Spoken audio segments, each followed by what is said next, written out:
Are you looking for something different in your life? A change for your future and just don't know where to begin? Let Florida Career College show you the way. Florida Career College has 10 campuses in Florida that offer hands-on career training in healthcare, business, trades, and more. And they'll teach you the skills you need for a new career. One that you can actually be proud of. Classes are starting now. Text FCC at 474747 to get started today. That's FCC at 474747. TV party tonight! What? TV party tonight! Oh, we got nothing better to do than watch TV and have a couple of brews. Don't want to talk about anything else. We don't want to know. We're dedicated to our favorite shows! Oh, my circuits! Everybody loves Hypnotoad! Scary Dog! Blurson at Blurnsville! Futurama! Hello, and welcome to another edition of TV Party Tonight here on the Radulich in Broadcasting Network. I am your host, the mandated reporter, and frankly, I'm mortified, Mr. Mark Radulich.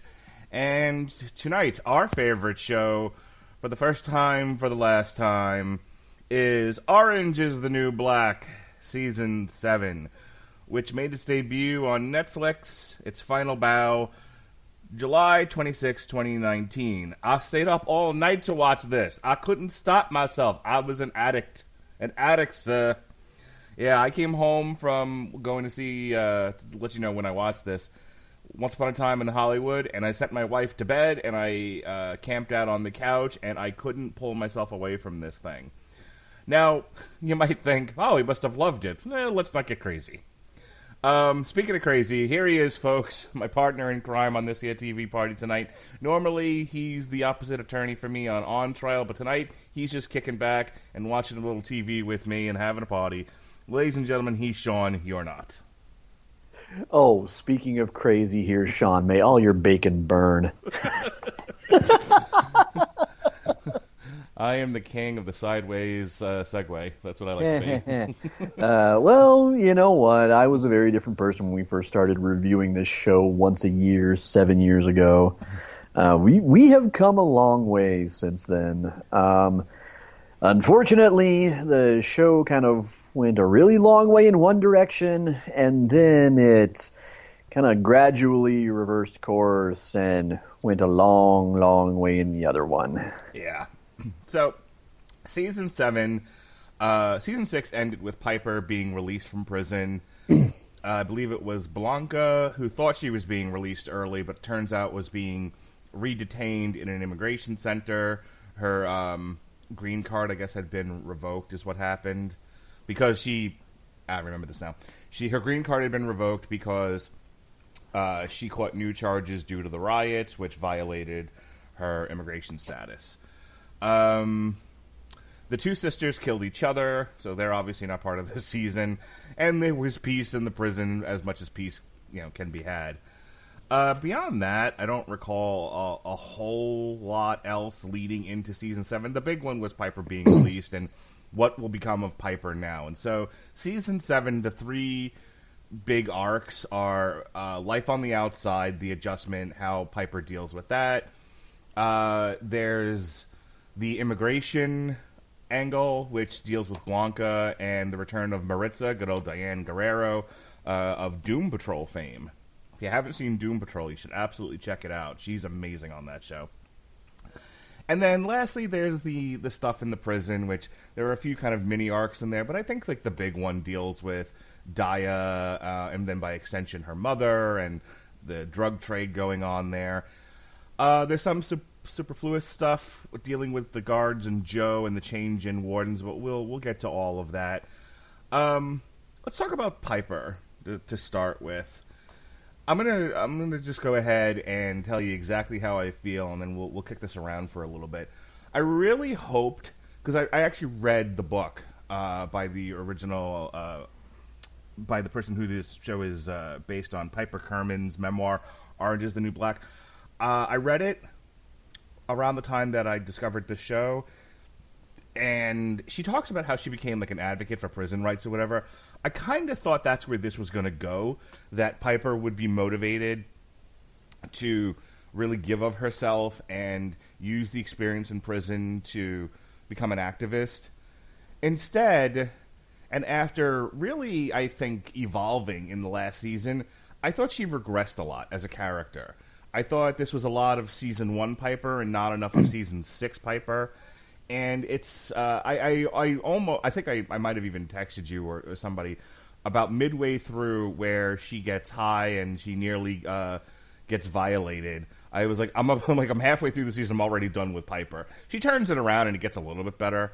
But overall, I thought, as far as telling an interesting story about somebody readjusting to life on the outside, I don't think they really accomplished that as well as they could have with the Piper character. You know, now at the end of the series, I've said all along that one of the weird things that Genji Cohen seems to love is creating some degree or another of detestable main protagonist, main focal character. If anything, I think it's kind of that Meg Griffin thing, where when you do that, everybody else around them kind of becomes that much more endearing and magnetic by comparison. It's kind of like how if you watch enough Weeds, past a certain point, you stop rooting for Nancy. You give up on that entirely. And instead, you kind of just want reality to smack Andy upside the head with a cinder block so he will realize, oh, Bubby, you could do so much better. And for that matter, so could your brother probably. Glow seems to have avoided that so far. Yeah, which I know that's not the show we're talking about, but I'm kind of are you kind of waiting for the other shoe to drop with that, like I am? Well, I was going to say Ruth, and I don't want to get too much into Glow, but I had been comparing the three with somebody else, and I said Ruth is far and away the most likable of the three leads from Weeds to Orange to Glow. But then there's Debbie, and it's kind of Genji Cohen took the approach of I still want terrible women, but I'll split them in half, and I'll make the bad part Debbie and the good part Ruth, and then you'll have to find out. You'll have to find out in our next show how successful that was in the third season. But other than Ruth just being awkward and overacting at times as the character, I'm not blaming Alison Brie on that. No, Ruth is by far the most likable. Piper and Nancy were kind of in a horse race for who could be the most detestable. Yeah. And as far as Ruth goes, I chalk that up to the fact that I think it's patently impossible to dislike Alison Brie for any extended period of time. Wait till the final episode of the third season of Glow, and then come back to me with that. Allow me to remind you, I've watched nearly every season of Community. Oh, okay. I have not, so I can't compare. Yeah, exactly. But that's the function she serves. And get ready, guys, because this is get your beverages ready, because I'm about to kick off our first, but not my last, wrestling reference of the show. So if you're playing the drinking game, and that's why Piper has the makings of a great heel. She's somebody that is so patently unlikable.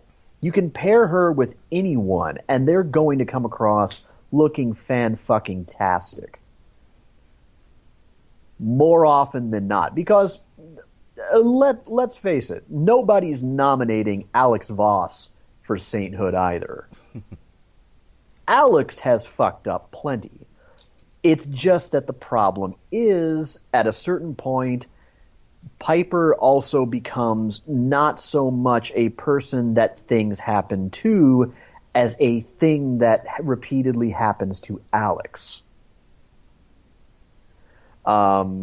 Basically, it's like Alex is Jesse Pinkman and Piper doesn't even realize that she's Walter White. She's just this hapless, bumbling, two-legged calamity. But credit where it's due.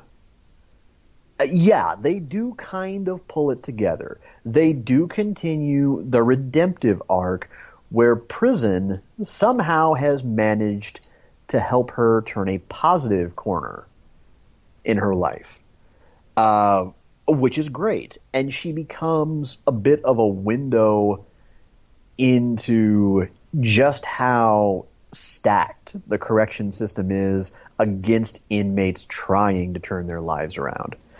And, well, okay, now, and here's one where I need to ask you, okay, does this shit actually happen? About a couple things. First off, the whole thing where inmates have to pay for their own drug testing. Yep. You're kidding. That's actually a thing? Yep. Holy shit. You're charged while you're in jail. Yeah, should you ever have the poor fortune of being arrested, if you're there for any length of time, there are certain services that jail provides that you just get billed for.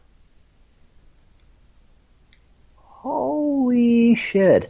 Okay, and I'm prepared for a yes on this one. Because I do have a question related. It's not necessarily a strict yes or no, per se. But the whole thing where she goes to her parole officer and says, I got a job offer from this really great restaurant that's better than the one I'm working at. But they close at this time, and my curfew's at this time. And how she goes in there and says, and I could also get a job at this restaurant easily, but they serve alcohol. Is there really, like, no wiggle room in the system where a PO can kind of look at something and say, look, yeah, technically this is a violation, but it would get you back on your feet that much faster? Depends. Some of them are as concrete as the woman playing her parole officer was, where it's like, no, these are the rules, follow them. And there's a reason they do that. You know, there were rules before you went to prison and you broke them anyway. So it's kind of like, holding people who are chronically unaccountable accountable is part of it. Some of it's just, these are the rules and fuck you.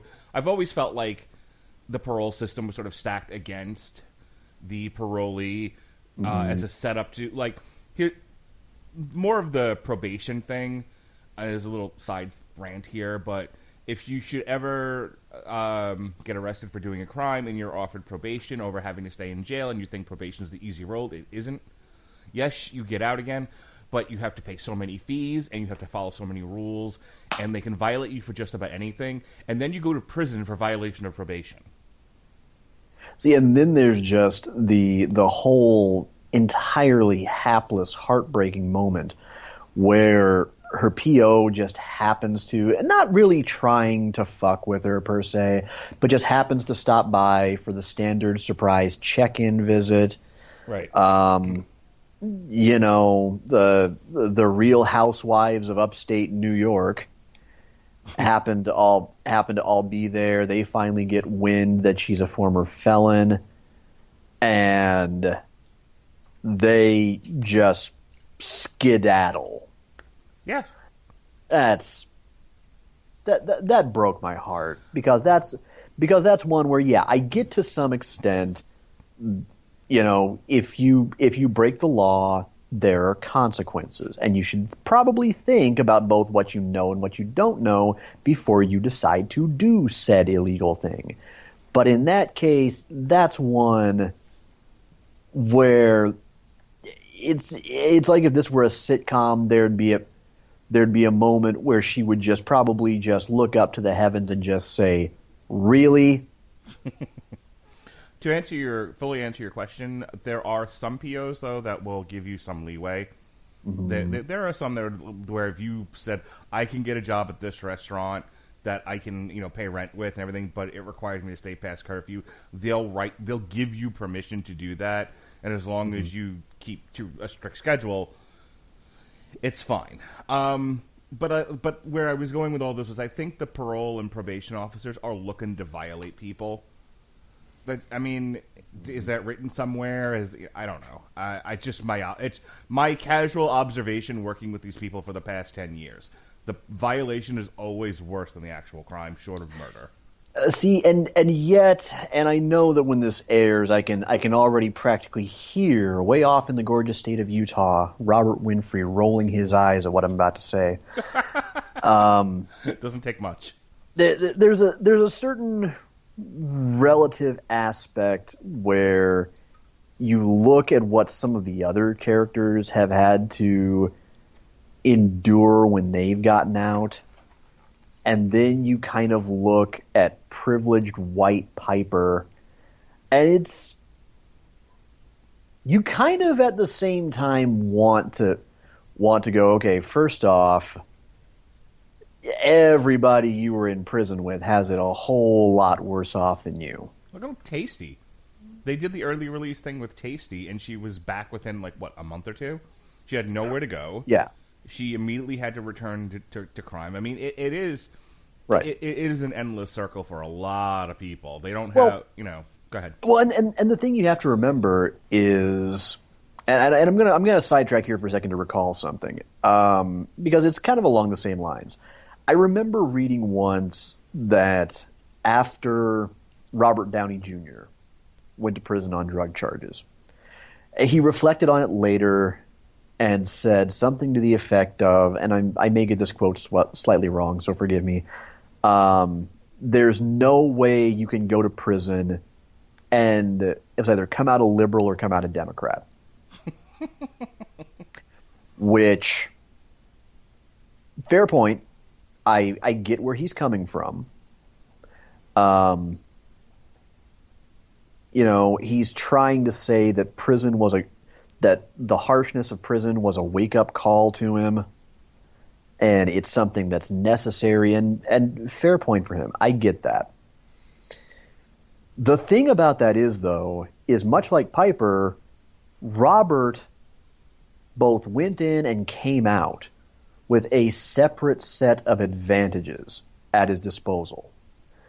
Number one, middle-aged, handsome white guy. Number two, actor with a pretty healthy resume.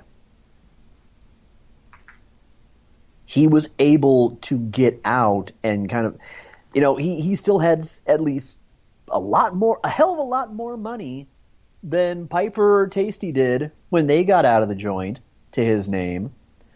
Certainly had some more connections that could get him some kind of work, even if they weren't exactly the kind of plum roles that he maybe deserved.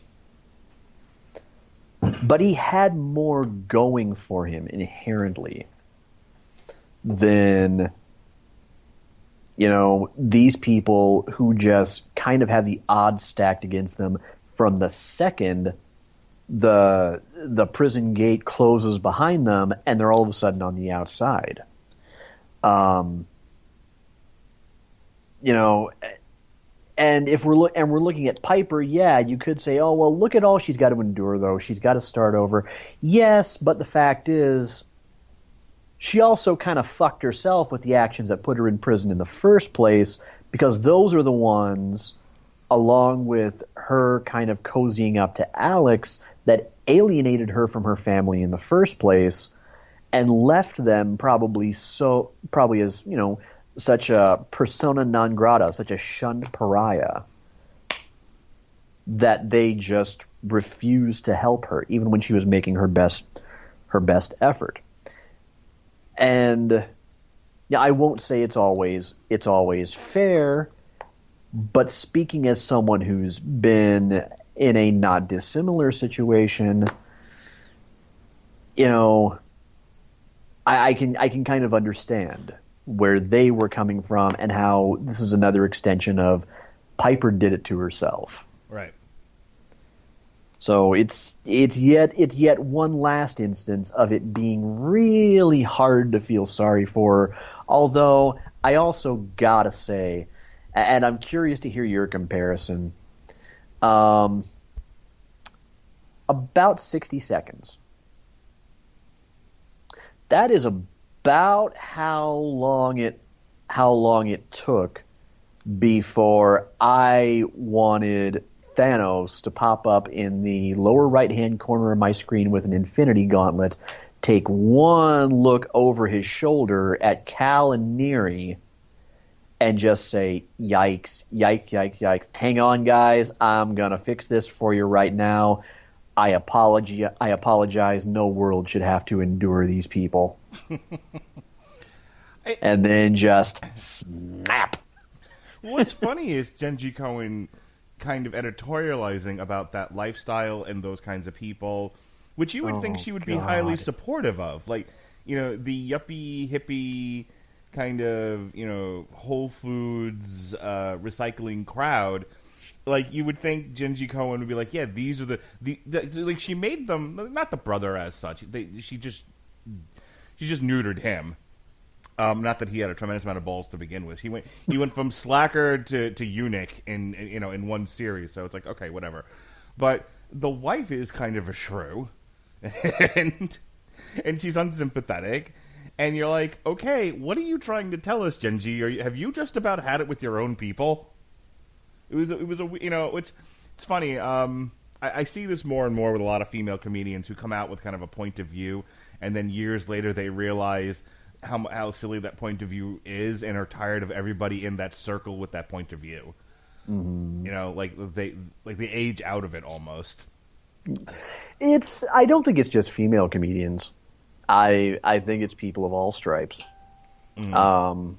I mean, Lord knows I was having this conversation just the other day with my good friend Scarlett about just how much my views have changed from the time I was in my mid to late 20s to here I am now at 36. But that being said, I do have a comparison for you. You have to make a choice. Thanos has apparently the weakest ass Infinity Gauntlet in the world, and he realizes I don't know, maybe instead of Infinity Stones he just laced some runts or sweet tarts in there.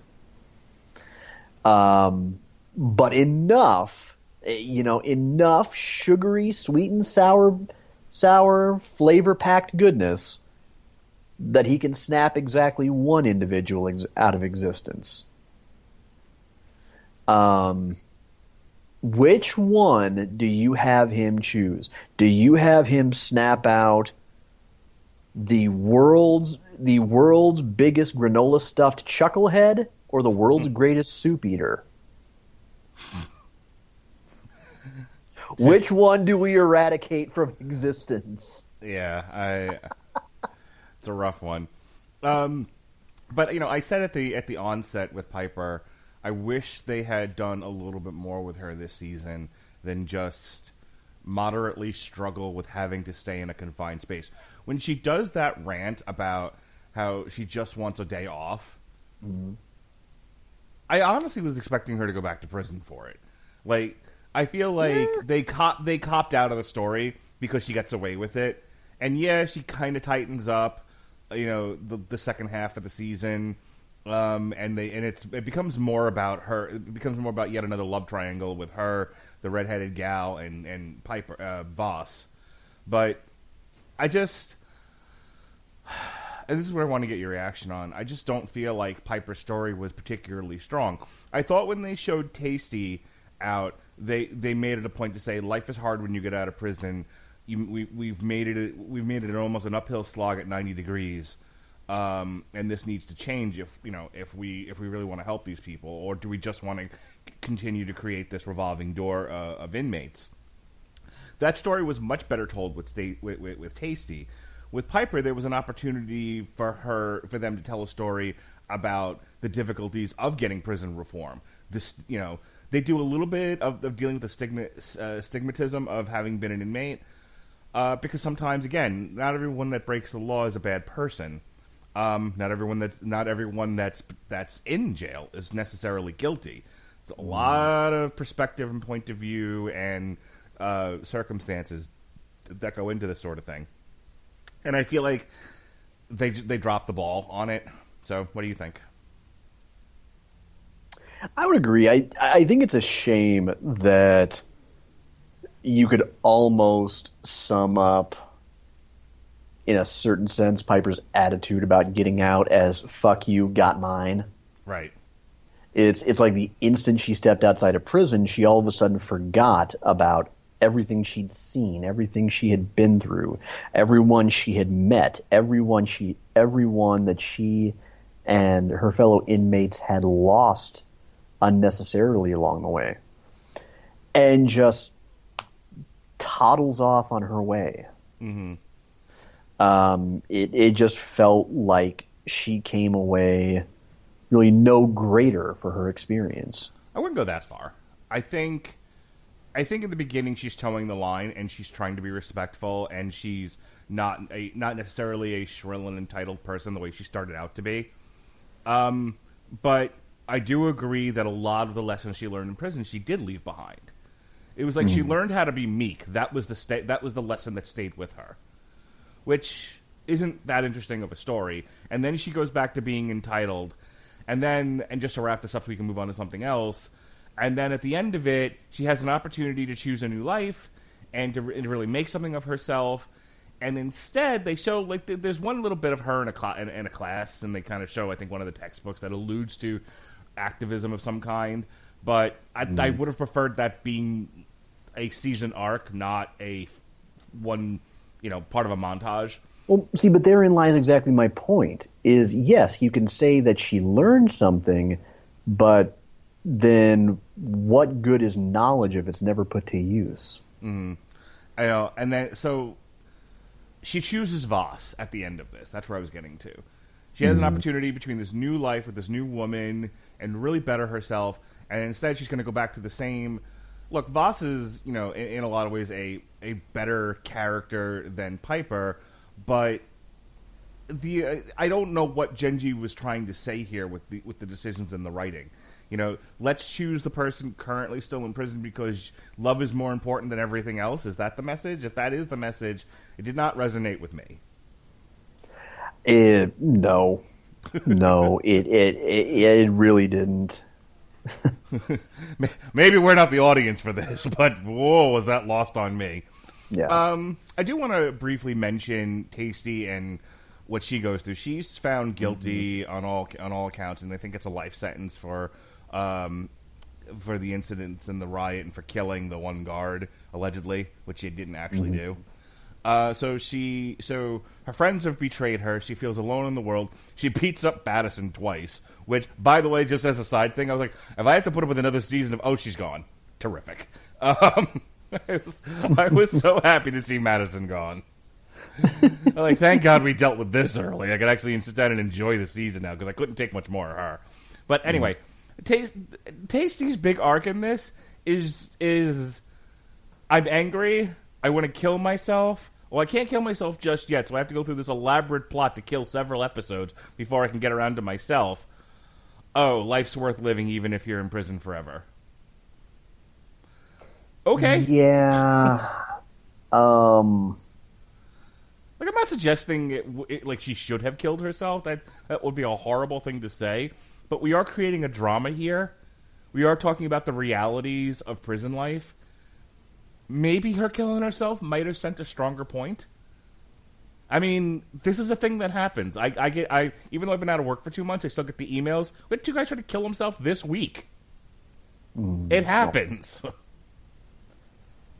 Yeah, that was one arc. And don't get me wrong, Tasty was one of my favorite characters the entire series. The length and breadth of it, the whole way. But the fact is, it feels like a little bit of kind of a forced happy ending. Yeah. For a main character, which I'll make the distinction with what I'm talking about, because what they did with several characters really annoyed me in a this is the thanks they get kind of way. But yeah, I mean, there almost would have been a message to be sent of sort of, I feel like this is the only way they're ever going to listen. This is the only way anything ever might actually change, and I've got nothing left. So I might as well. Is it the super happy Scooby-Doo ending? No, it isn't. But on the other hand, again, it would also be one that wouldn't feel like they were trying to force something happy, and it was also kind of a way to shoehorn in one last salute to Poussey, too. Mm-hmm. Which was what it really ended up feeling like. Which I get. She's an important character. She's one whose fictional charity even inspired the creation of an actual social justice fund. How often does that happen? Right. From a fictional series? But still, even that notwithstanding, it felt like one more way they kind of wanted to just drive home one more nod to this beloved character. Mm-hmm. And granted, it was a very sweet flashback. I'm not going to say it wasn't moving, but I'm also not going to say it was exactly opaque either. It was pretty transparent, and I would almost say bordering on fan service. Let's talk about, this is going to require some time here, so I want to get to it now. Let's talk about the immigration angle. Just the whole, the whole breadth of it. This mostly concerns Blanca Maritza, who returns after being off the previous season. She was in Ohio. I'm just gonna say, if there were an actual breathing, eating, crapping, flesh and blood personification of this angle, I would be side-eyeing it right now and just saying, this motherfucker right here. I'm actually surprised they didn't keep mentioning the president just like every chance they got. It's like I feel like in a first draft of the scenes dealing with this angle, there was a lot of that, and somebody said, "You're gonna get us kicked off of Netflix. Knock it off." Oh, fuck. But yeah, look. So this mostly deals with Blanca and Maritza, and then the kitchen crew, which is Gloria, Red, Nichols. I think Maria's there at one point. I can't remember who else is part of that group. There's some other characters loosely associated with this. Which, by the way, just as an aside, Nichols, her whole angle in this thing is first she's dealing with an Egyptian gal who has had, I think, some mutilation of her vagina, and then Red's Alzheimer's / dementia that's developing is a big part of that whole angle. But I mentioned the whole Nichols thing because there's a scene in here where the Egyptian girl's explaining why she really doesn't want Nichols messing with her privates, and and the shame inherent in all of that, and just isn't this is a terrible thing? We're drawing attention to it. Fine, I'm fine. I don't want to give too much away here because we still have yet to talk about it, but boy, I got scared when in Glow they started going down the same angle with a couple of characters, and they quickly veered out of that lane into something else. But I'm looking at that going, hey, Genji, are you running out of ideas? Really? Two back-to-back shows with the same thing? All right. Back to the main topic at hand. So the whole thing here is this was the big editorialization of our current immigration policy. I don't want to really talk about it's hard to talk about this and not talk about the politics of it. I don't want to. I'll just present the argument because I don't really want to get into a debate about that. But the argument essentially is that people are welcome to come here legally. However, it's incredibly difficult. It's expensive. Some people are able to do it. And the ones that come illegally, this isn't a pretty picture. Terrible things happen trying to cross the border illegally. People get hurt. People get killed. And they're taking that risk because where they're coming from is such a horrible place for them that they're willing to take being hurt and being killed for the promise of possibly a better life. Oh, and by the way, when they get here, there's a good chance they're going to get messed with as well. But it's better than where they came from, and at least there's a chance. There's a promise, something along those lines. On the other hand, you don't break the law. That's it. That's basically the argument. That's a very elementary presentation of it, but that we're not here to discuss the immigration policy. So coming out of that is a president and a federal government that says, okay, we're really going to hard look at this issue, and we're going to do something about it. We're going to start finding the people who broke the law, whether they've gone on to contribute or not. We're not really drawing a distinction anymore. However you got here, if you got here illegally, you have to go. And it results in some pretty sketchy things. You've got this immigration detention center where which is the setting of this editorialized storyline. You have the courtroom where they kind of show you how that goes, and it's pretty sketch too. They show you that in some cases the children are put on trial as well, and they have no representation and don't understand why they're there, which I thought was illegal, but apparently isn't. So it's kind of like this window into this world that is the result of at least 51% of the country going, stop breaking the law and get out of the country. Do it right. We don't care how hard things are for you. Now that I've got that out of my system. I liked the kind of contrast and like the hopelessness that Blanca was initially coming to the table with the hopefulness brought in by the ever pretty, ever gorgeous Diane Guerrero, who even when she's made down to look like a prisoner, is still the hottest thing walking. God, yes.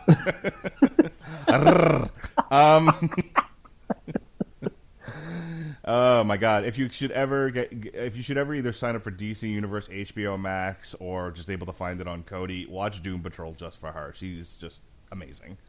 Anyway, so the first couple of episodes are them trying to figure out their circumstances, kind of show you the world. There's a lot of world building, which is typically something we use with fictional Spoiler: places. It is neither shining, shimmering, nor splendid.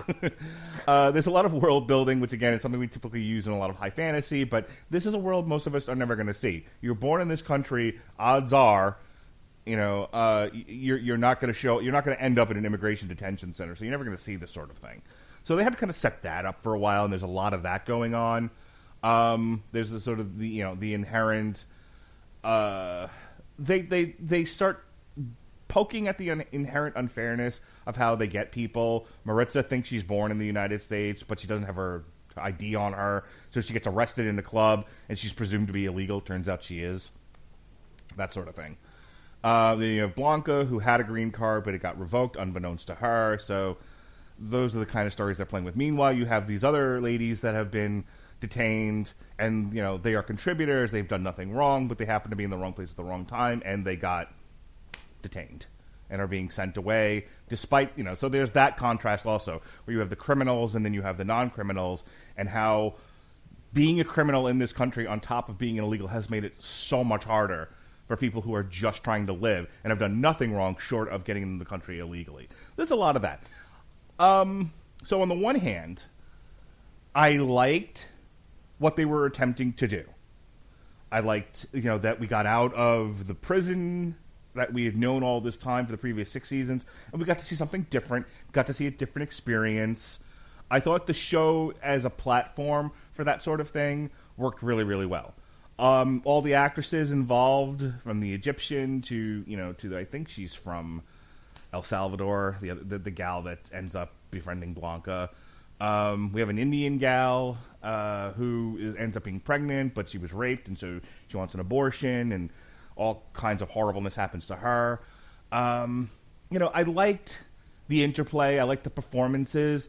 I think my problem, and I'll let Sean sort of butt in here now, is, as I said to you offline, I just thought the tenor of the discussion being had a bit too shrill for my liking.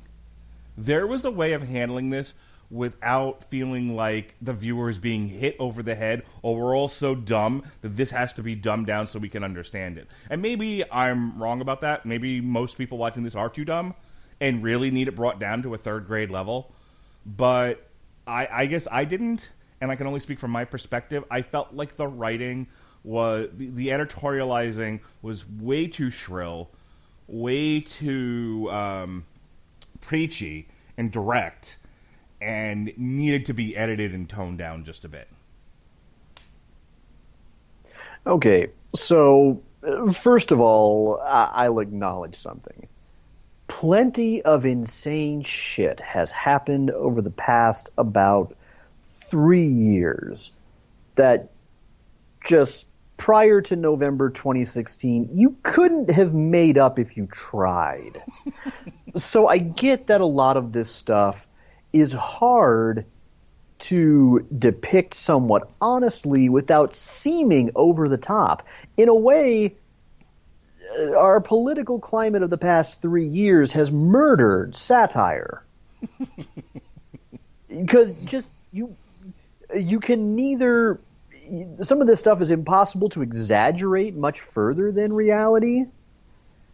And even then, when you do exaggerate, it gets to the point where you have to admit, no, it's still actually pretty plausible. So there's that. But Mark, I got a question for you. You and I, as nerds, we are aficionados of fiction in many forms. In the best of scenarios, what kind of happens in terms of fictional characters once they're created, once they become popular, once they captivate an audience? What kind of happens to their nature? I think in many cases, their nature ends up changing to benefit the widest audience possible, to the point where they're nigh recognizable. Not exactly what I was going for, but actually still true. They kind of take on a life of their own. And they sort of cease to become fictional characters and sort of take on this place as people and figures that the audience actually relates to, that they develop an actual abiding affection for. Sometimes that's on par with real-life loved ones. They just kind of evolve and transcend being made up, figments of someone's imagination. That being said, this is one of a couple attempts to address a topical issue that brings back characters whose arcs were seemingly ended on somewhat satisfying notes the previous season, just so they can hammer home these points. I mean, in Maritza's case, what you have to consider is, at the end of last season, she got out. She was a free woman. I mean, and she was a very likable woman. One of the people we arguably kind of felt somewhat sorry for the fact that she was locked up, despite the fact that she was legitimately a criminal. But she had seemingly done her time and was on her way to go try to move on with her life. Good for her. They basically brought her back this season just so they could exile her again. They needed to give the movement, the issue, a pretty face. Who among the writers did Maritza piss off? Who did Danielle, bless her, piss off or Diane rather? Danielle Guerrero is the name of a good friend of mine. I'm sorry, Danny. Love you, honey. Who did Diane Guerrero piss off that they actually brought her? It's the equivalent to, you hear sometimes a fictional character say, I hate him so much, I wish I could bring him back to life just so I could kill him again. I'm actually wondering if her schedule for Doom Patrol or whatever else she was doing got interfered with her, because I think she's like an in-demand actress now. That's like... But I don't get it. I mean, you wrapped her arc up in such a nice fashion. It was perfect. It suited her level of involvement in the show. It was something nice for the people who were actually kind of rooting for her. It was a good way to send her out. But then in typical Genji Cohen fashion, someone just didn't know when to stop. And you bring this character back. You even show her pretty much happily living the high life, not breaking any laws. In fact, making the right decision to abide by her parole so she could keep her nose clean and not run off to L.A. with the basketball player with the Make-A-Wish dick. And then only to just have her sent right back to Colombia. What the hell? What did that accomplish? And even Blanca ultimately turned out to be quite likable. And they did the same thing to her. Except in her case, it was more like, let's bring her back so we can keep kicking her while she's down. She at least has somewhat of a redemptive arc, though. I mean, you are taking characters and you're turning them into a means to shout your message into a bullhorn. That just feels disrespectful to people you've invested the last 7 years in. Yeah. I mean, and granted, yes, I know we're talking about characters, but creators love the figures that rise from their imaginations. I remember Thomas Harris was once talking about how I think he was saying that he considered himself to be done with Hannibal Lecter after he wrote Hannibal. But then as he once put it, he said the character just kind of kept insisting to him and kind of talking to him and trying to urge him back. It really is a personification. Or how, in Wes Craven's New Nightmare, he talks, Wes talks about how there hadn't been any new movies because he hadn't had any nightmares in a while. And how that kind of allowed Freddy to kind of creep back into reality because nobody was really afraid of it. I think if I remember right, I should remember because that's one of my all-time favorite movies. So yeah, because his dreams weren't keeping Freddy imprisoned in fiction. In a world where somebody could say you aren't real. And so, man, what kind of bastard do you have to be to spend 7 years crafting these characters, previously in 6 seasons, crafting these characters' arcs, seemingly bring them to an end, and then come season 7, realize, no, you know what? We haven't taken a flying diarrhea dump on Donald Trump in 5 minutes. Hey, I know. Let's bring these side characters back that everybody seemingly liked and just demoralize them for about 13 more episodes. For those listening to this, let me say this. You're not going to get me and Sean talking about the pros and cons of the Trump presidency. Boy, am I not doing that here. I may never do it. But I want you to understand. I want people to understand while listening to this that these issues were here before Donald Trump. They will be here long after Donald Trump. The fact that he chose to run on some of them and then got duly, we won't say duly. He got elected president shrewdly.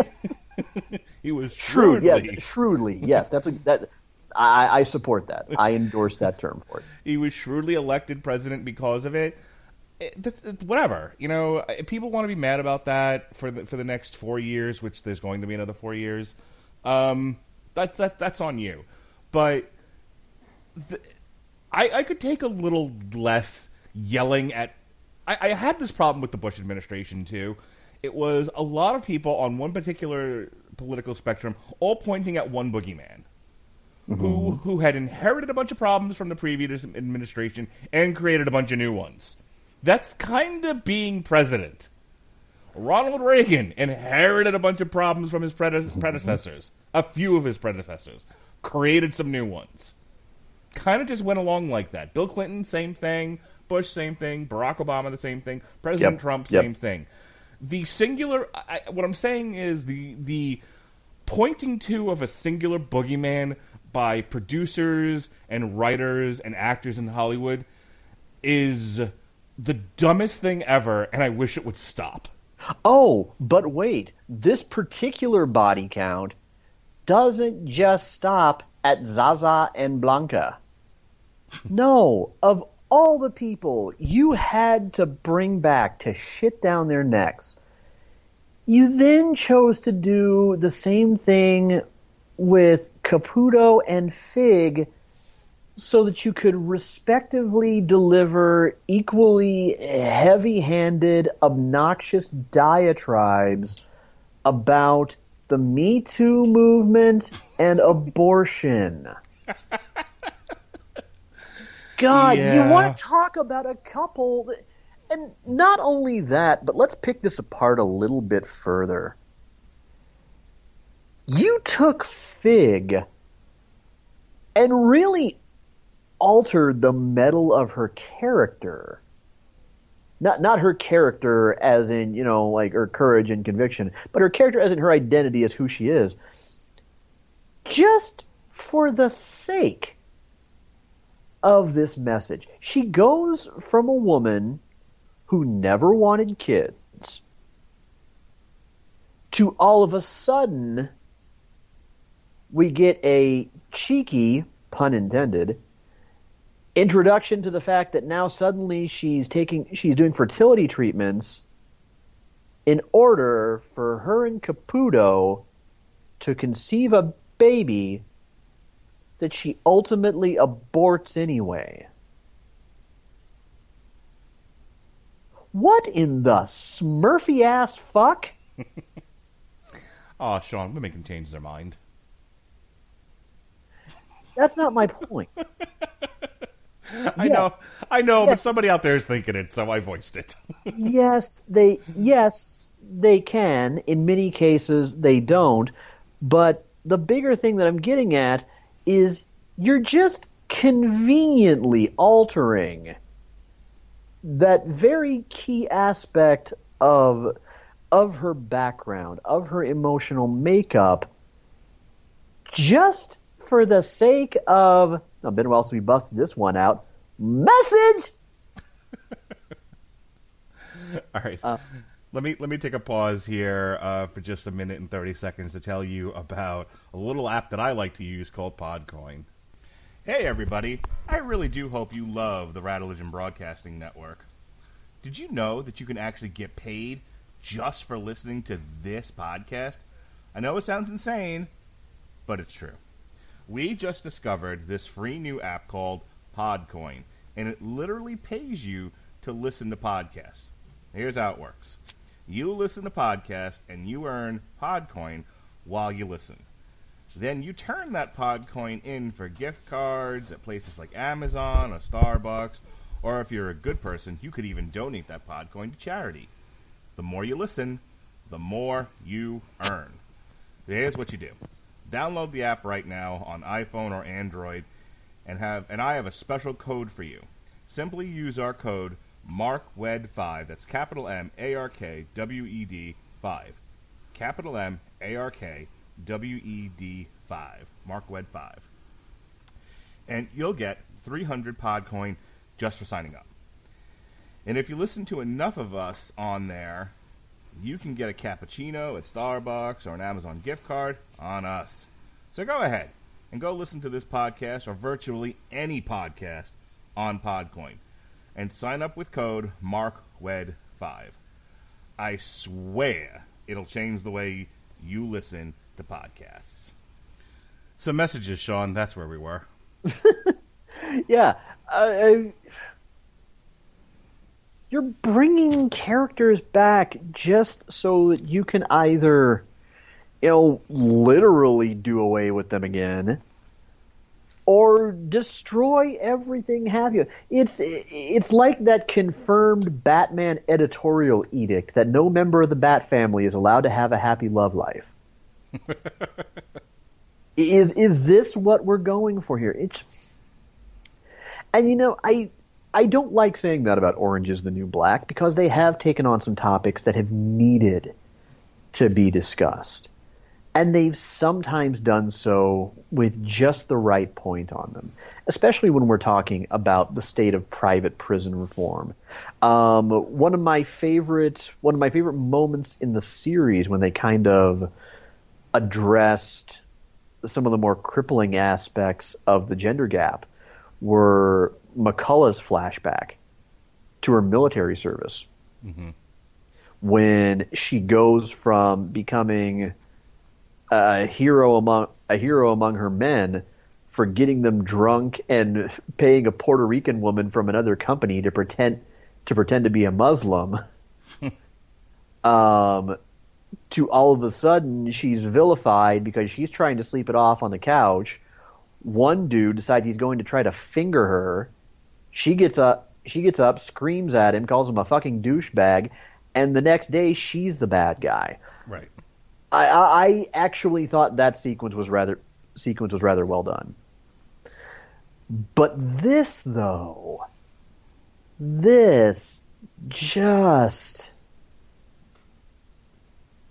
arguably the show at its worst. I think the two storylines we just discussed deserve to go down as two of the lowest points of the series. I think where Genji Cohen gets messed up is when the editorialization of a storyline or a topic doesn't serve the narrative very well. There's a delicate balance between telling an appropriate story and putting a message in there.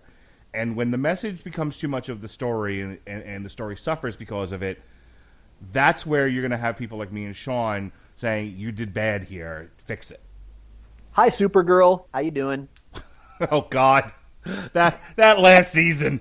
Woo! I haven't even watched the last season. I've only watched as far as season 2. Oh God! So if you like stories about illegal immigration, wait till you watch Supergirl season 4. Ah, fuck me! I'm gonna learn to hate this show, aren't I? Within 3 episodes. Like 3 episodes. Challenge accepted. And I adore Supergirl and everything, but even this season, there were times I was just like, really? Is this where we are now? Supergirl, up to the point I've watched. Let's see. Either season 2 or season 3 that I watched. I think it was season before last was the last one that I watched. Yeah, I love that show. But yeah, to kind of tie that into Orange is the New Black, I rolled my eyes at it for exactly the same reason. Just absolutely no subtlety. No. When it's trying to really get a point across. No, all the subtlety of a hurricane of hammers. All right. Speaking of a hurricane of hammers, we've been at this for almost an hour. There is one major sort of winding plot line that I want to deal with, and then we'll do just quick, good, bad, ugly, and then we'll be out. And that is the Daya/Aleda/drug storyline. So just as we got rid of Battison within an episode or two, thank God. We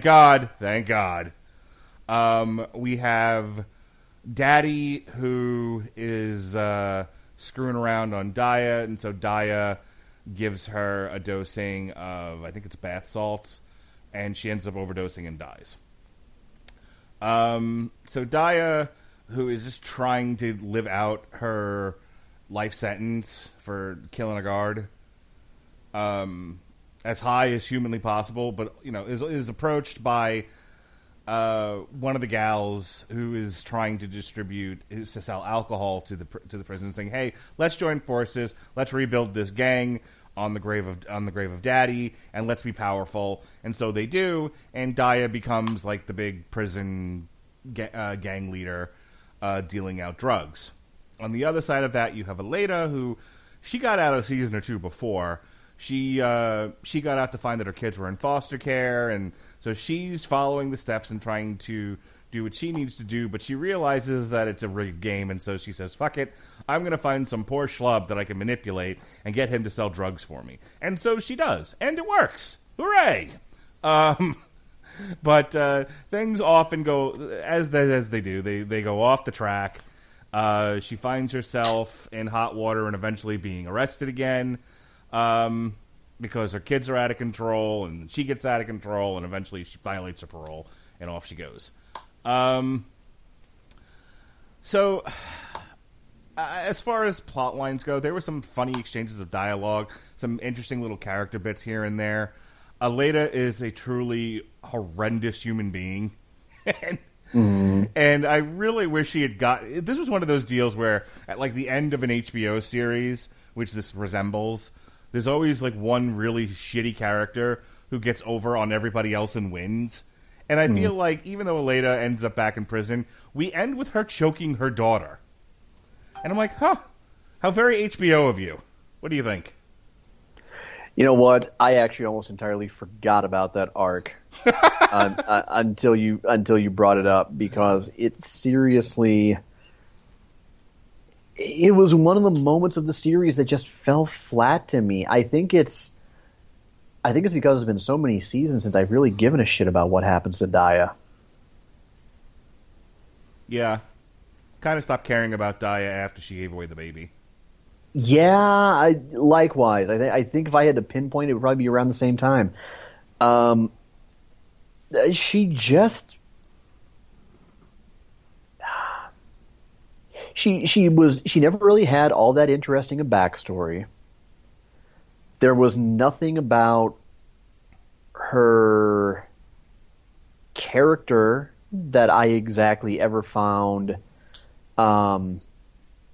especially appealing. Oh God, I'm blanking. I must be having half a stroke. What's the name of the crazy New Jersey girl? Who am I thinking of? The one that Nichols was so cozy with for so long? Oh God. Yeah, Lorna, something or other. Lorna, thank you. I mean, Laura was bugfuck nanners. But number one, the actress who plays her is adorable and charming. And number two, she was at least kind of amusing. I can at least give her credit for that much. I always found Red terribly interesting. I thought Jones was fairly sympathetic. I could find something identifiable that made me feel something about each character. Daya, just almost right from the beginning, just nothing. I didn't even particularly care about her getting knocked up by a guard and having to keep that secret. Even that wasn't really that big a deal to me. We're just, season after season. Okay, let's go with wrestling reference number 2. She kind of was the Scotty 2 Hottie or Val Venus or Stevie Richards of the show. Where just at one point you're watching and you kind of do a double take and just go, "What the shit? You're still here?" The story they're telling with her and Aleda is about generational abuse and neglect, and and how sometimes it's hard to get out of the circle of crime and violence and drugs, and so that's what that's all about. I mean, when we started the series, you had the white privileged girl, you had the black girl who was an athlete who went the wrong way, and then you had Daya, who the first thing she has to deal with is the fact that her mother's in prison as well. So yeah, okay, Washington Washington, her backstory I loved. Right. She goes from, she starts off as the little kid on the playground that the boys don't want anything to do with because she's as athletic as they are, and she's proud of it. She's not weak and flimsy like the pretty girls. She gets to high school, and it's pretty much the same deal.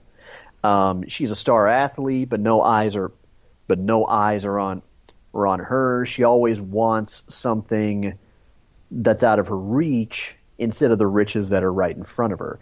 It may be a simple, tried and true storyline, but it was one that worked for her, and it was one that I was invested in by the time she left the show. Daya, I don't know what it was, but something about the way any arc of hers played out that I just never gave a shit. I don't care. And I almost called her mother mierda, which is Spanish for shit. So not wrong. What? See, and again, I care about that character so little that I can't. It's been seconds since you talked about her, and I've already forgotten her name. And they took up so much of the show with her shit. Like, what an utter fucking waste. Yeah. Hell, you could have given Red one last turn in the spotlight. I liked Red, and I think there's something extremely relatable about depicting a woman who's always had such a sharp mind suddenly having to cope with the heartbreaking onset of Alzheimer's. Yeah, I would have been much more intrigued by that. I'll tell you who I really like this season, and who we've talked. Look, she's an amazing actress. She's certainly for the series won or been nominated for dozens of awards, and she's definitely earned them. But I remember thinking about last season where I was like, ugh, this with you, I can't take it. But this season, now that they've had her on her meds and they wrote her a little bit more straight, Uza Aduba as Suzanne Crazy Eyes Warren she really does need to win an Emmy for this season. I knew you were going to say Uzo Aduba or Taryn Manning. I knew it was going to be one of the two. Yeah, I'll get the Pennsatucky in just a second. But I gotta focus on Crazy Eyes for just a minute, because while she does not have a major arc, she has some of the most poignant lines and performances in the entire season. Mm-hmm. And playing too much of her sort of adolescent, crazy, just juvenile behaviors from previous seasons got to me. And while she's I don't disagree with the nominations or awards she's won. I always found the character to be a bit exhausting. Mm. Not this season. This season, she's by far one of the bright shining stars. She's amazing. Amen. Absolutely. One of my favorite moments of hers was when, I think it was in the second episode, when she's having that conversation with her adoptive mother. Do I deserve to be here? Yeah, directly asks her that, and her mother goes on, and I didn't feel like it was lip service. I didn't feel like it was blowing smoke up her ass. Goes on this speech about what the point is of her kind of being institutionalized, and then she just simply says back, "But I'm not there. I'm here." Right. And her mother just kind of, in that instant, almost doesn't necessarily hesitate, as it just kind of slowly dawns on her, my God, no, that this isn't where she belongs. She doesn't deserve to be here.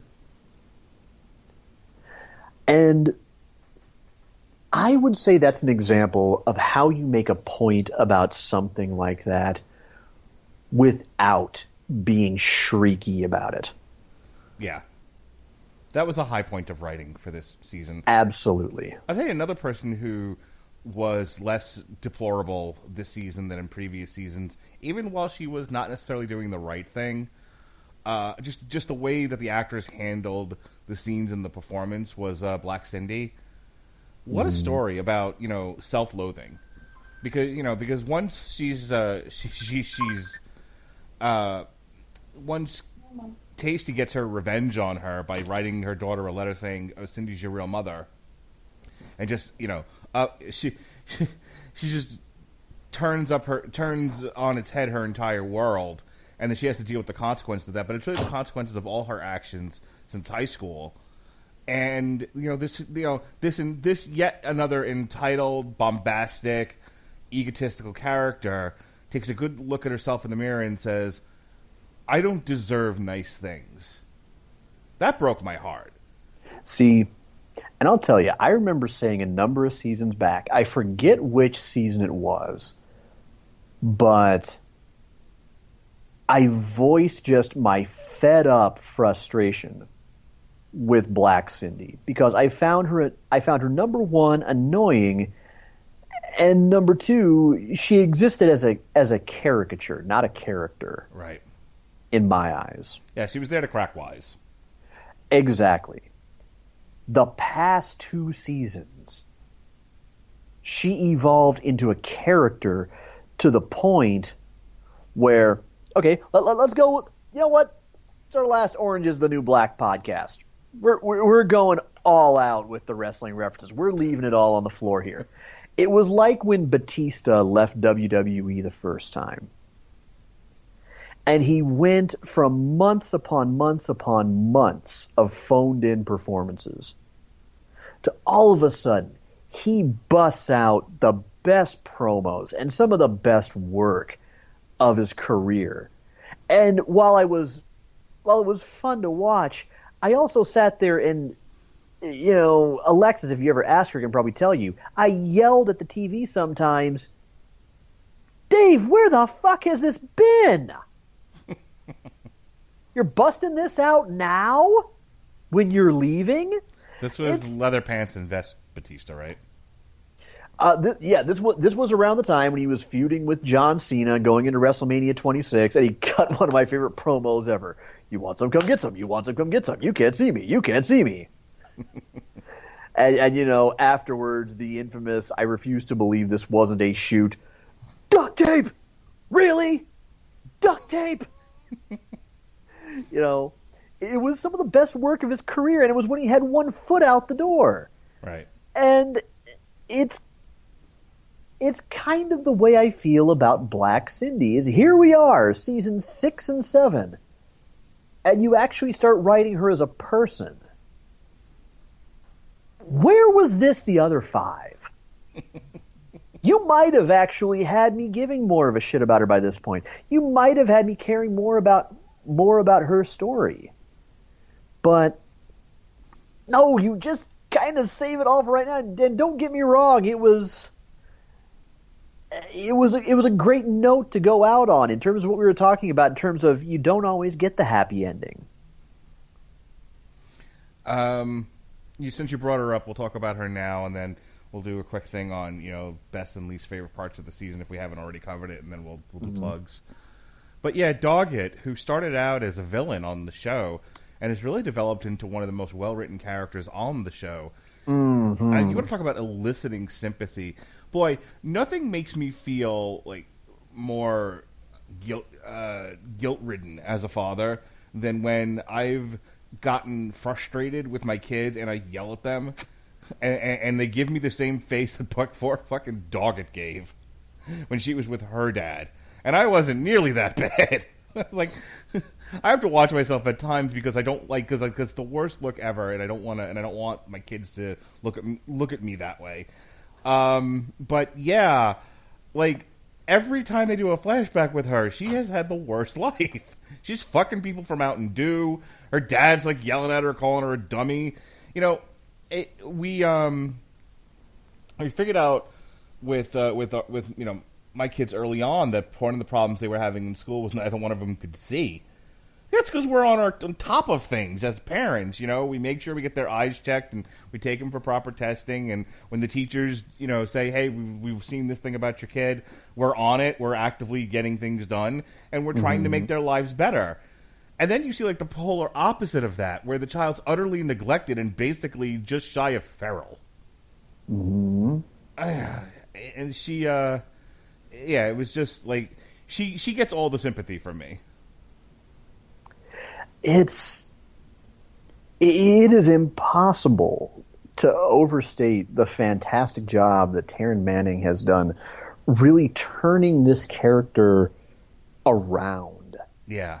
In some surprisingly gradual ways from season to season, and doing so for quite a while as pretty much a side character. I was going to say, like, she started off as kind of a caricature of the Southern Baptist type type person and villain, to the point where I think we talked about that when we first reviewed the series. We're like, this gal, there's a message here. But yeah, you're right. She got pushed to the back, and she became sort of background character, but she still had the best stuff. See, it's a lot like what happened with Black Cindy, except they started it so much sooner. They gave her so much more runway for her to evolve and actually become redemptive by the time the series was over. And I had never really given much thought to Taryn Manning as an actress until I watched this series. Now I'm kind of intrigued to see what she's going to do next. Yeah, I tell you, I was really heartbroken because part of her story this year is she goes to the GED class, and that's where she's discovered to be dyslexic, and then because of other ulterior motives, the teacher ends up issues and motives, the teacher ends up quitting, and it's fucking Loose Check takes over the class, who could not care less about anything. By the way, he has one redemptive moment in this where he takes the rap for Gloria and then just like quits, gets fired, and I was like, wow. Loose Check, who has been a piece of garbage for most of the series, one redemptive moment, and it worked. I was like, all's forgiven. You're absolved of all guilt, my son. Go in peace. Yeah, he's just kind of sort of waddled between lovable idiot and like you kind of said, opportunistic, crooked piece of shit. Yep. But like I said, he made that one sacrifice for Gloria, and I was like, I like you. You were absolved. Go in peace. All right, so let's put a bow on this, and I'll tell you my favorite thing about the season. My favorite bits consistently, where they never messed it up, and they had some of the best interactions, was Joe's group, where they I can't remember what he called it, but it led to like confrontations between victims and victimizers. And the highlight of this was when the one guard confronted Maria about the riot. And Maria, and then in such, and throughout that class, Maria sort of coming to grips with her own stuff. And then you start to see the flashbacks with her and the boyfriend, and all these mistakes that she's made, and the allusion to that's not really his kid. I really did. The therapeutic nature of talking things out with somebody, and them, and then making that a part of the season, I really enjoyed. I thought it was handled well. It was probably one of my favorite stuff of season 7. Man, I'm trying to pick one favorite. I've spent so many times kind of controlled raving about what I haven't liked. Oh, what do I pick as my favorite? I gotta say, I'm just gonna kind of call it a general toss-up between Tucky and Cindy's arcs. Okay. Because they felt like refreshing, I don't know what I want to call it, returns to form, or so much just turns toward what I wish the series had been more at times over the years.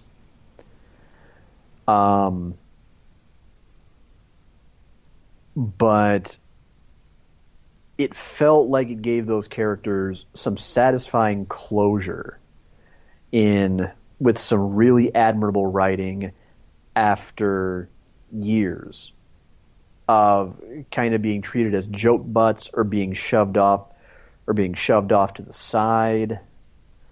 It was good to see them become a little bit ambitious toward the end. And as for worst, I think you can tell it's the combination of Maritza and Blanca's arc and Caputo and Figs. Yeah. Because you shat on at least really well-liked, if not beloved characters just because you had one more heavy-handed point that you had to drive home. Just generally speaking, my take is this is an overall satisfying season, but it's one that I wish they had shortened by almost half. Because that way you might not have had so much of the scrambling to fill episodes with some of these unnecessary plot arcs, and you would have zeroed things in a little more tightly on the storylines that actually matter. Yeah, I agree. This could have dealt with maybe a 6-season shortened 6-episode shortened season. I mean, overall, I think my overall assessment of Season 7 is that it's uneven. It's a bit hit and miss. There's some really stupid stuff, like the whole Me Too thing, that's just handled poorly. The immigration stuff, which was shrill. But there were a lot of great individual performances. It's a weird thing that the lead got swallowed up in this entire show, to where I cared probably the least about her. And when I really started to get interested again, they didn't do anything with it. You know, we've already done This Is Hard, and getting out of prison with Tasty. I didn't need to see it with Piper. Like, let's move a little forward here. Like I said before, let's get her talking about the difficulty of prison reform, because that's a thing that does need to be addressed.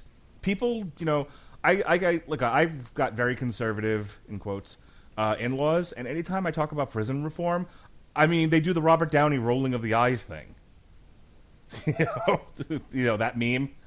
They just nobody cares. It's like I think we need to treat people humanely. Yeah, but they're criminals, so fuck them. All right, that's a tough argument to get around. Well, but the problem with that is one of the most meaningful, thought-provoking things I've ever read. Was from a book called The Four Agreements, and it pointed out human beings are the only creatures on Earth that punish themselves multiple times for the same mistake, themselves and each other.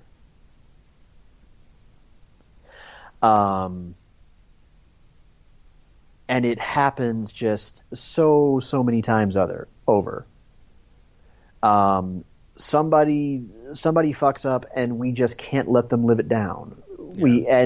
Really, what is the point for anybody to even bother trying to change if toward everybody else, that's always what they're going to be remembered for? Why should anybody even try? Why should anybody even try to be good in the first place when the standard is that unforgiving, that unrealistic? Right. I've often said, if we're not going to forgive these people, if we're not going to give an opportunity for redemption, why don't we just kill them? It would be more humane and cheaper. Yeah.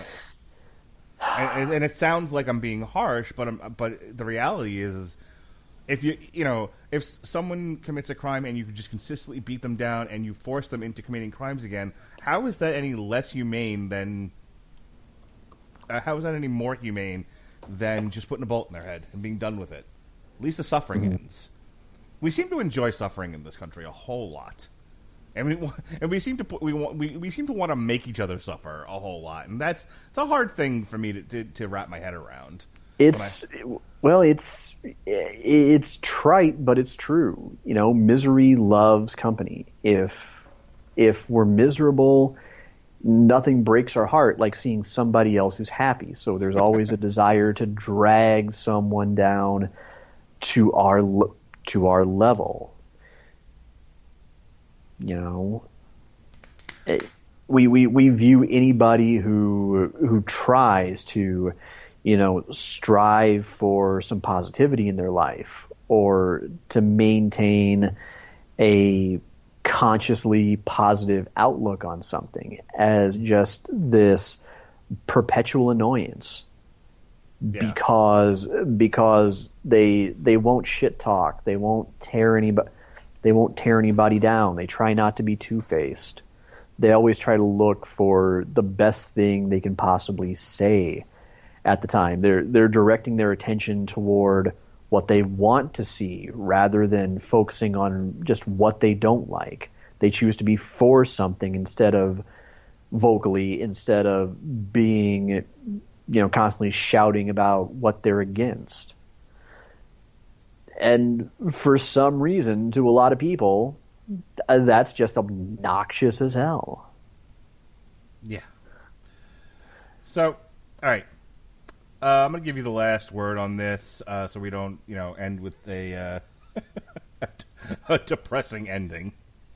Okay. I do have a positive word about this, about Orange is the New Black as a whole, and it also contains one last wrestling reference. The thing to remember is that not just among Netflix, but among all streaming shows, this is the Bret Hart or Shawn Michaels of this medium. And by that analogy, you might as well look at network and traditional cable shows as being like the Hulk Hogan, Randy Savage, Ultimate Warrior mold.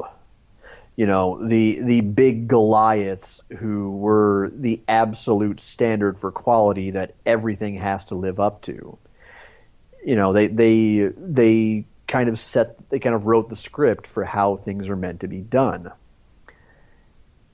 And when it comes to streaming shows now, every single success, ranging from Agretzko, Castlevania, and the Voltron and She-Ra reboots on Netflix, all the way over to Castle Rock and Handmaid's Tale over on Hulu, and Jack Ryan and Good Omens over on Amazon.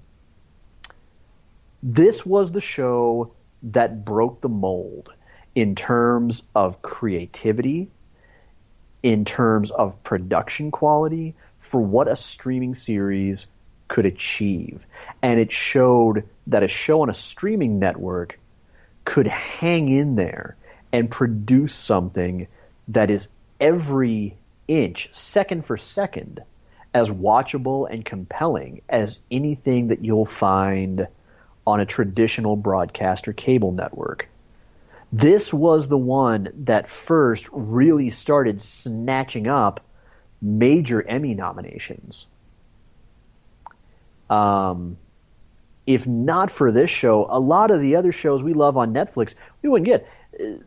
If not for Orange is the New Black, I would dare say we don't get a Stranger Things.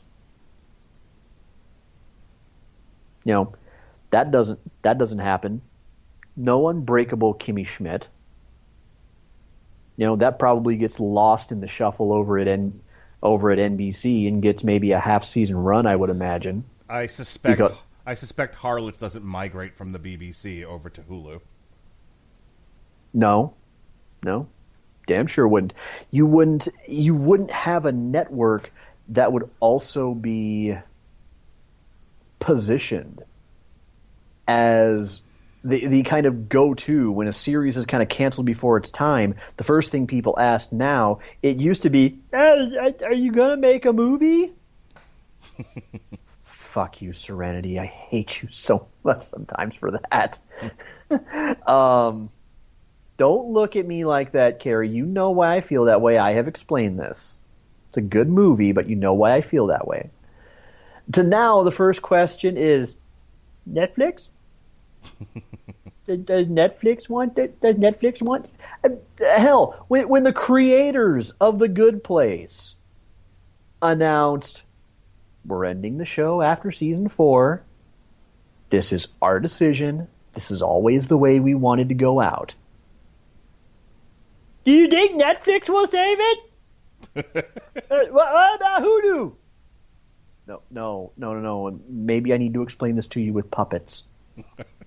It was their choice. They don't want to do the show anymore. Movie? But that's the way it's gone now.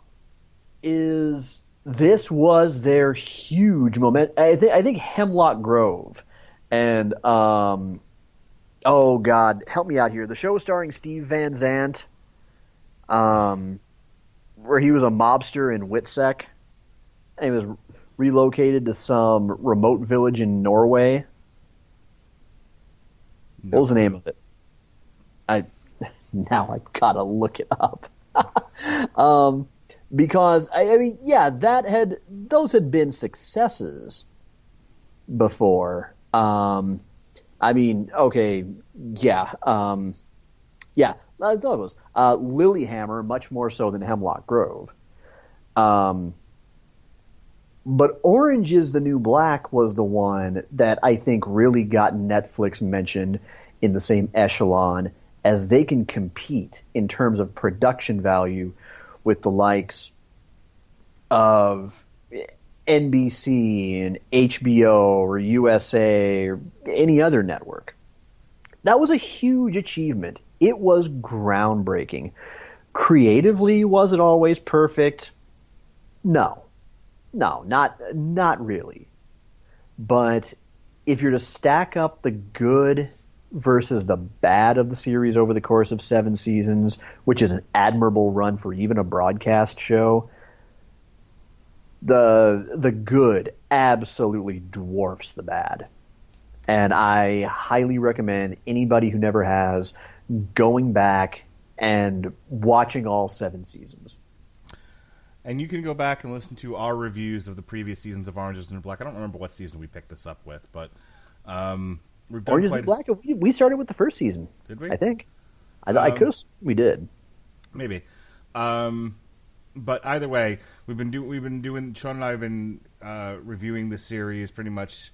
Definitely the last couple of seasons for a while now, and a little sad to see it go for that reason. But we still have Glow and whatever else Stingy Cohen pulls out of her butt. So, with that said, Sean, what do you got going on? Where are you streaming and podcasting these days? Oh, I am so glad you asked. First of all, for updates on all of the above, as well as a stream of just about constant rants of these days, music and Overwatch.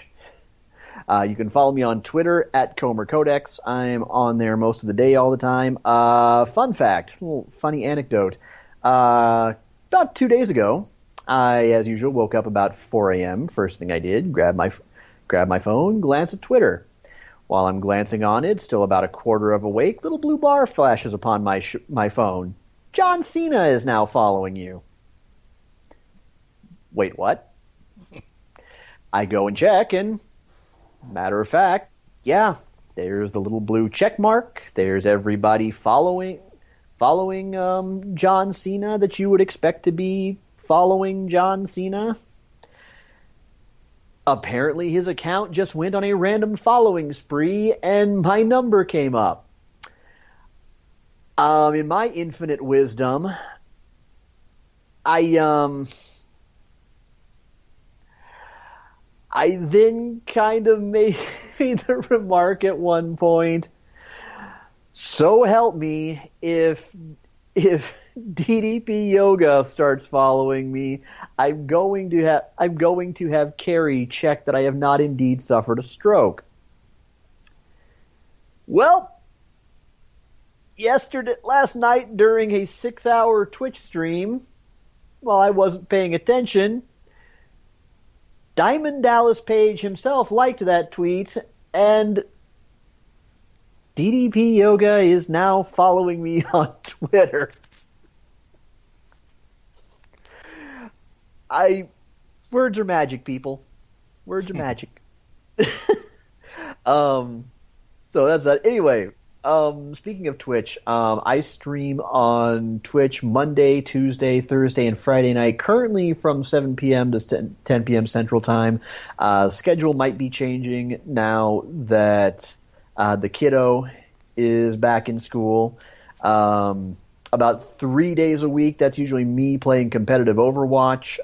Monday nights are Murder Mondays over at twitch.tv/Comer Codex, where I play Dead by Daylight for about the same amount of time.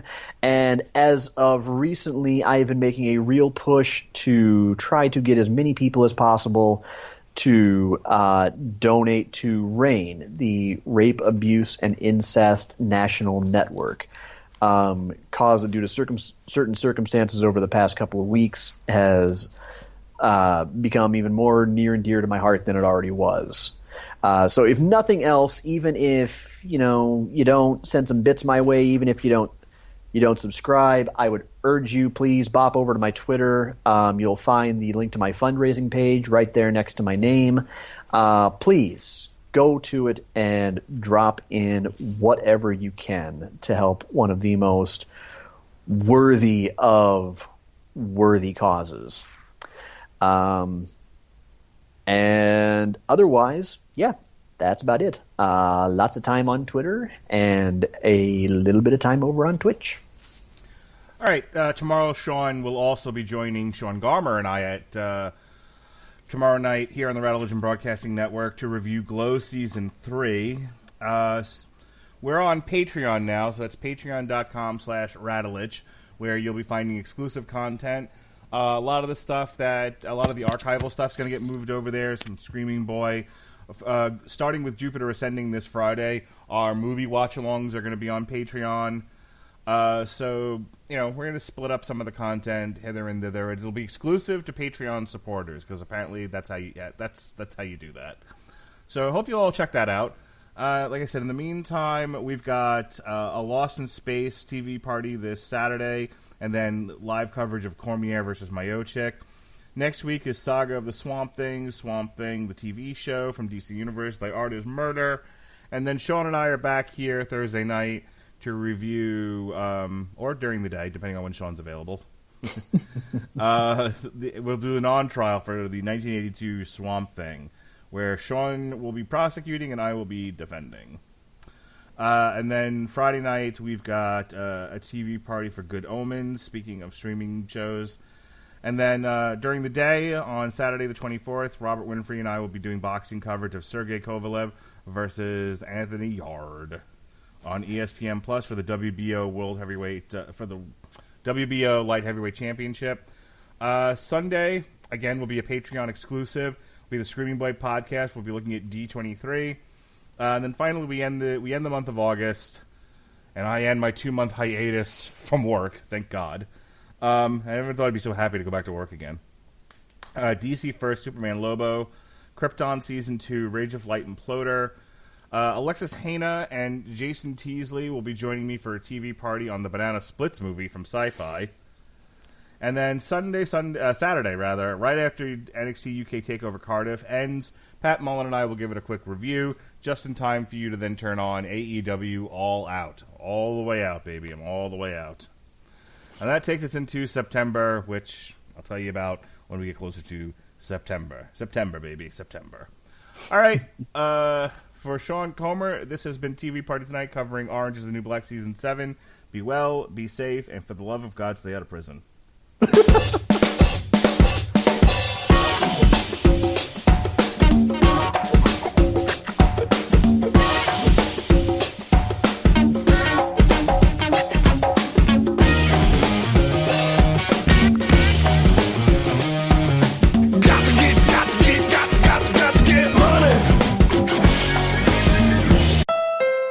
Honda's Summer Spectacular event is on, and every new Honda is on sale.